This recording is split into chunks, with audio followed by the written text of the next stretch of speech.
2005-এ আমি অগাস্টে 1 তারিখ জয়েন করি, কিন্তু আমি 2 তারিখ থেকে ক্লাস নেওয়া শুরু করি।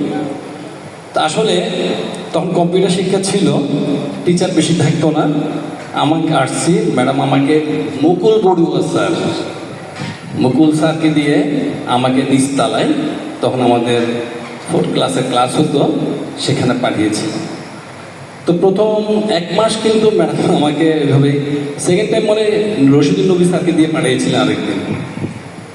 তো প্রতিদিন আমাকে, যেটা জান্নাত আপার সাথে আমার তখন থেকে ঝগড়া শুরু হয়, ওই জান্নাত আপা আছে, হ্যাঁ, তখন ম্যাডাম ওনার ক্লাসের সাথে আমার ক্লাস অ্যাডজাস্ট করে পরপর আমাকে 2টা ক্লাস দিয়ে, ক্লাসগুলো নিয়ে চলে যাও আপনি চলে যান, আজকে আর থাকতে হবে। 1 মাস পরে ম্যাডাম ইন্টারকমে উপরে ফোন করে বললেন, আপনি উপরে যান, বসেন। দ্যাট ইজ তখন কনফার্ম যে আমি থাকবো। তা আমাকে বলে গিয়ে, স্বাগত আছেন, আপনি আমার সাথে কথা বলেন। তা আমি উঠে আসলে কাউকে চিনতেছি না, বাট দেখলাম সেই স্বাগত আপা বসে আছেন। আমি ভাবলাম উনি হয়তো কোনো ভাইস প্রিন্সিপাল বা স্ট্যান্ড মাস্টার এই টাইপের কিছু একটা। বলে যে না, ঠিক আছে, খুব ভাব গম্ভীর, কথাবার্তা কম বলে। পরবর্তীতে দেখা গেছে যে আমার ম্যাক্সিমাম সব কাজে ওনারই সহযোগিতা পেয়েছি আমি। তা আসলে আমি নিজেকে সৌভাগ্যবান এটাও মনে করি, এই কারণে উইদিন 3 মান্থসের মধ্যে কিন্তু আমি ম্যাডামের কাছে, আমি সবাই যদি আপা বলতো, আমি কিন্তু কখনো ম্যাডাম ছাড়া কথা বলি নাই। সেই কলেজে duty roster, that is stop gap, madam মাঝে মাঝে রাত্রে আমাকে 10টা 11টায় ফোন দিতেন, শরীর কালকে মনে মুজিব আসবেন না, আপনি এটা একটু এভাবে করে রাখেন। তো ম্যাডামের আসলে সব কিছু নগদের উপর থাকতো। আমি সকালে এসে নিজে একটা সাজাইতাম, ম্যাডাম দেখি যে নিজে আগে করে ফেলছে এটা। যাক, ম্যাডাম থেকে ওই জিনিসটাও শিখেছি এবং অ্যাডমিনিস্ট্রেটিভ অনেক কিছু শিখেছি। শেখার আসলে তো শেষ নেই। আর আজকে যাদেরকে আমার সাথে দেওয়া হচ্ছে, actually they are most senior to me. তাদের কাছে আমি অনেক শিখেছি। প্রথমে যদি বলি, এখানে আছেন স্বাগত আপা, একাডেমিক সাইড দিয়ে উনি তখন টিআর ছিলেন। সাবিনা আম্মা, মধ্যে হয়তো বেশি কথা হইতো না, বাট আমাদের অ্যানুয়াল স্পোর্টস দেখতাম উনি কীভাবে সাজাতো এটা।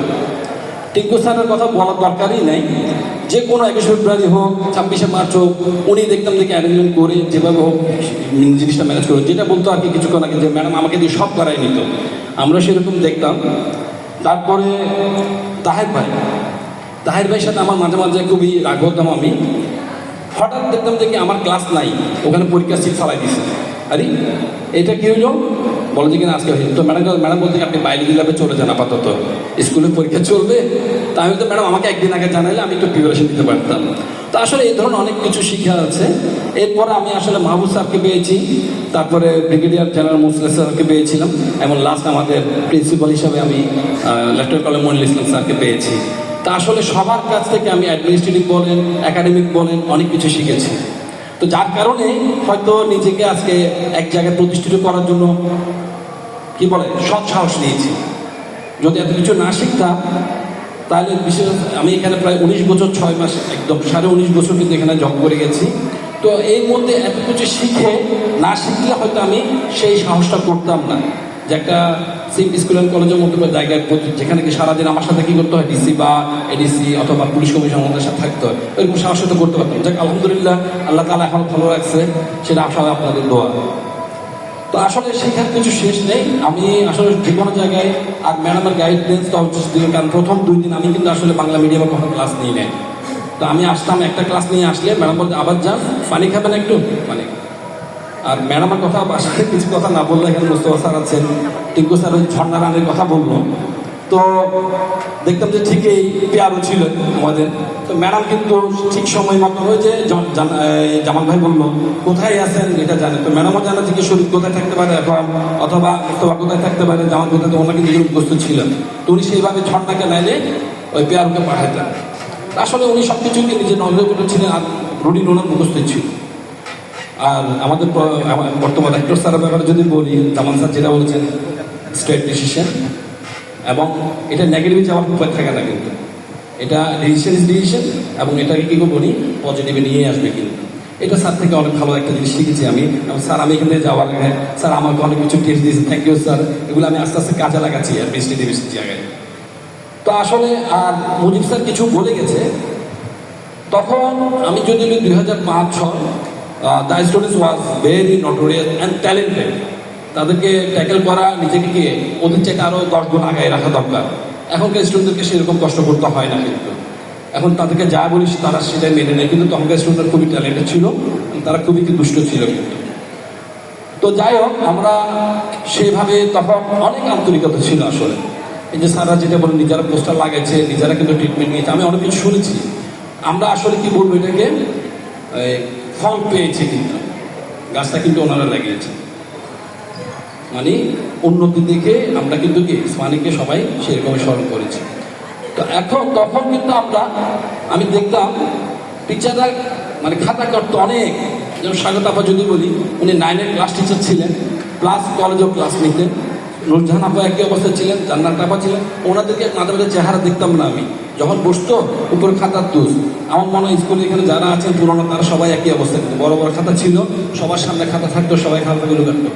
আসলে কষ্ট ছিল, আন্তরিকতার অভাব ছিল না, কিন্তু এখন কিছুটা আন্তরিকতার অভাব আছে। আমাদের আসলে ইনফ্রাস্ট্রাকচার আল্লাহর রহমতে অনেক সুন্দর লাগে। আর আমি কিন্তু এখন ইসমানী ছেড়ে যাই নাই। রিসেন্টলি জুনিয়র স্কলারশিপে মাশাআল্লাহ আমাদের ইসমানী অনেক ভালো করেছে। আমি যখন আমার টিচার্স কমিউনিটি যখন আমি একটা মিটিং করি, তখন আমাকে বলে দেখি স্যার ইসমানী তো ভালো করেছে, আপনি তো করবে না, তা আমরা কখন করবো সেটা আপনাদের উপরে ডিপেন্ড করবে। আমাদের ইসমানী কিন্তু ব্র্যান্ড হয়েছে, আমরা কিন্তু সেটা দিকে যাইতে হবে। তা আসলে আমরা আরেকটু যদি আন্তরিকতা হই, তাহলে আমাদের প্রতিষ্ঠানটা যেটুকু কলাবর বাড়ছে, আল্লাহ রহমতে ইউনিভার্সিটি অনেক ভালো আছে, আর কোয়ালিটি আমরা একটু অ্যাসিওর করতে হবে।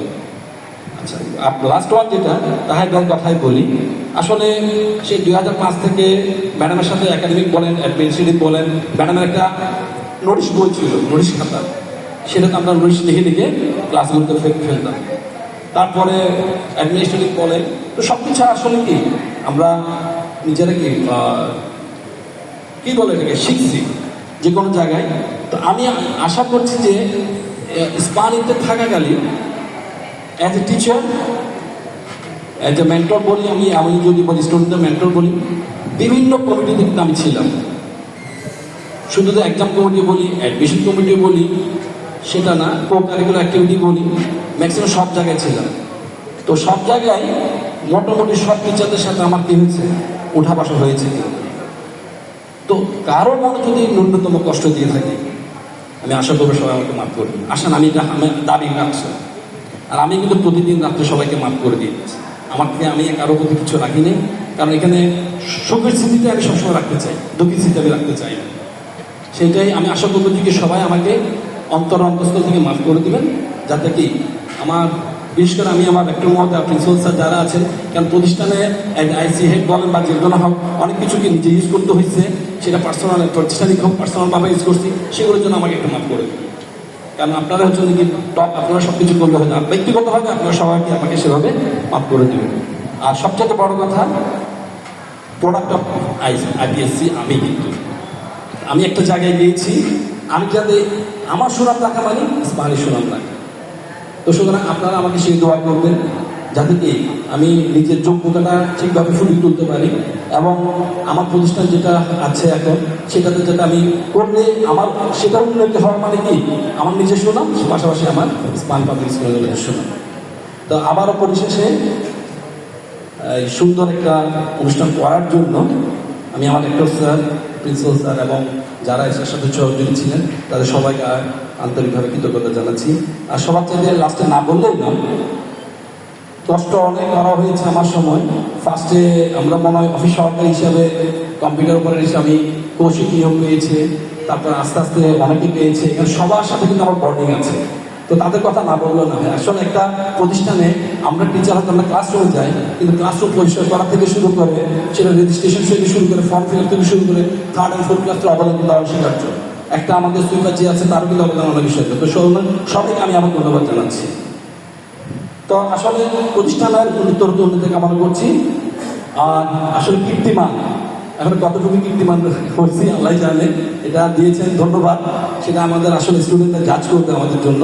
তো আবারও সবাইকে অসংখ্য ধন্যবাদ জানিয়ে আমি আমার বক্তব্য শেষ করছি। আসসালামু আলাইকুম ওয়া রাহমাতুল্লাহ। ধন্যবাদ শরীফ ভাইকে। এবারে আমি আমন্ত্রণ জানাচ্ছি নুরুল মোস্তফা স্যারকে কিছু বলার জন্য।